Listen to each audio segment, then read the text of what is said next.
እመቤታችን የበረከት ምንጭ ናት ምንለው ጥምቀት በረከት ነው። ይሄ የተገኘው ከሷ በነሳው ሥጋ ነው። ቁርባን በረከት ነው። ከሷ በተገኘው ሥጋ ነው የቆረብነው። ከሷ ነስቶ ያከበረውን ሥጋ ነው። ገነት መግባት በረከት ነው። እሱም በሷ የተገኘ ነው። የዘላለም ሕይወት ማግኘት በረከት ነው። መንግሥተ ሰማያት ገብቶ መኖር ለሱም ደግሞ ቡርክት እመቤታችን ስለተገኘች ከሷ በነሳው ቡሩክ ሥጋ የተገኘ ነውና የበረከት መንፈሳዊ ሁሉ ምንጫችን እመቤታችን ናትና እናታችን ማርያም እመቤታችን ተመልከቱ። ይገርማችኋል። ለሔዋን የበረከት እናቷ ናት። ሔዋን ለልጆቿ መርገም ስታወርስ ማርያም ለእናቷ በረከት ሰጠቻት። ስለዚህ ድንግል ማርያም ምን መሰላችሁ? አንድ ባለቅኔ ሲናገር ምን አለ? አይ ጌታ አለ ጌታ እንዲህ ብሎ ተናግሮ ነበረ። ከውሃና ከመንፈስ ቅዱስ ያልተወለደ ሰው መንግሥተ ሰማያት አይገባም ብሎ ተናግሮ ነበረ። ዳግመኛ ያልተወለደ አይገባም ብሎ ነበረ። ስለዚህ አለ ዳግመኛ የተወለደ አይገባም እንዳለ ልክ እንደ ጥምቀቱ ሔዋንም ማርያም መልሳ በበረከት ካልወለደቻት አትድንም ነበርና ማርያም እናቷን ሔዋንን እንደገና በበረከት ወለደቻት።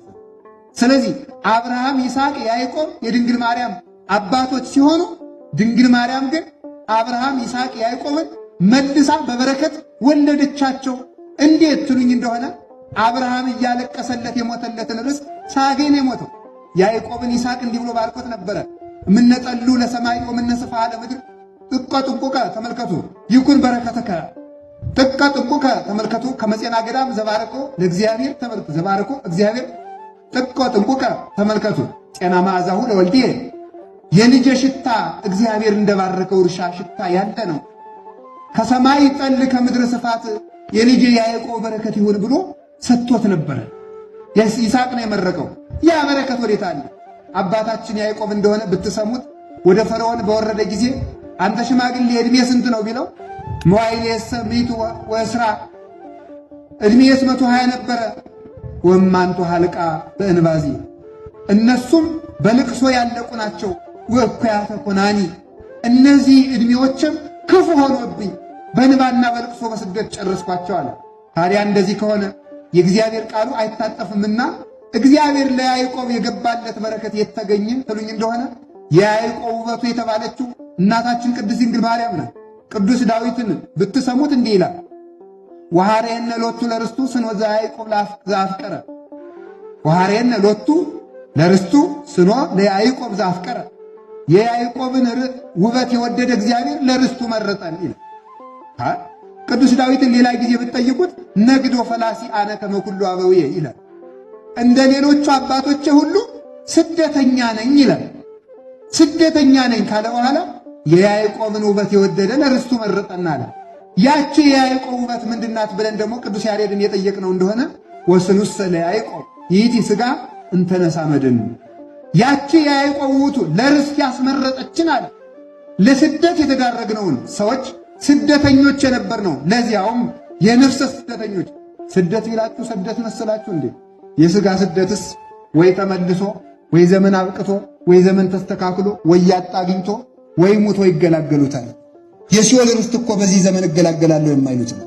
ታዲያ ስደተኛ ነበርና እንግዲያ ለርስት ያስመረጠችን አንዲት የያዕቆብ ውበት አለች አለ። ያቺ የያዕቆብ ውበት ማናት ብለን አባታችን ቅዱስ ያሬድን ደግሞ ስንጠይቀው የያዕቆብ ውበትማ ክርስቶስ ከድንግል ማርያም የነሳት ሥጋ ናት። ያቺ የማርያም ንጽሕት ሥጋ ነበረች ለርስት ያስመረጠችን።